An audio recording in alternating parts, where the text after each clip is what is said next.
All right, now fair and balanced, the other side, a Republican, Congressman Dan Burton, who joins us. Of course, he's from the great state of Indiana. Congressman, great state. Thanks, Neil.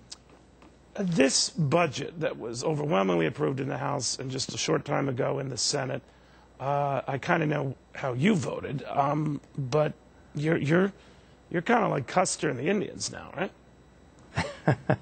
Well, certainly in the House, my colleague who just spoke, she indicated the Blue Dogs would be able to bring about some kind of a balance. They have 250-some members. We have 170-some. And so they have, what, almost an 80-vote majority, and there's not enough Blue Dogs to really make a difference. You're talking about the number of Democrats versus Republicans, right? Right, the number of Democrats versus... So the president, with Nancy Pelosi at the helm in the House, he's going to get almost everything he wants. In the Senate now, I take a little differing position than my colleague in the Senate who spoke to you a few moments ago. I really believe that he'll be able to put the hammer down, especially with his chief of staff being as tough as he is. And I think that there'll be times when they will be able to break a filibuster if they pick up that seat in Minnesota. So, you know, I think we've got some big problems as Republicans, and we need to get out in the hustings and really sell what we know is right. All right, you're referring to Al Franken, who is all but confirmed as the winner of that Senate race there, replacing Norm Coleman, a Republican. If that happens, as you know, Congressman, there you go. You got in the Senate, at least your filibuster-proof majority. Let me ask you about what I asked Senator Hutchinson about. What Republicans do. The president kind of intimated tonight, you just can't say no to everything. But maybe there is some political wisdom letting him hang out there and see what Democrats exclusively do, sort of hoping for another Jimmy Carter deal. What do you make of that? Well, I don't think we're going to have much trouble doing that. He said he wants to work with us. He came to our caucus. He talked to us. He's very affable, got a great smile, and he's a good speaker.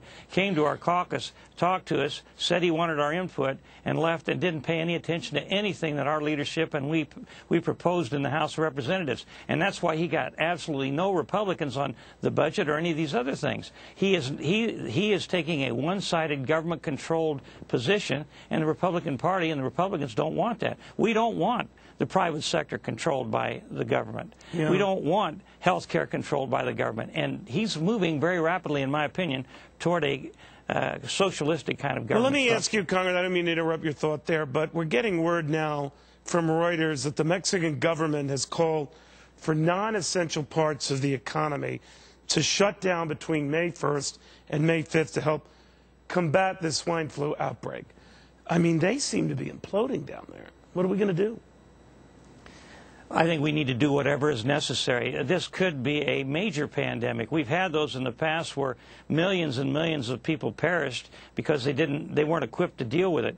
And right. So I think the president was correct there. We need to spend what's necessary in order to make sure we have the tools. But how do we know what's necessary? I only say it, Congressman, because the executive director of the World Health Organization was on the wires a short time ago saying the globe's not doing enough. Private companies, and I guess she's talking about drug companies, that have the ability to make things like Tamiflu and all, aren't making enough.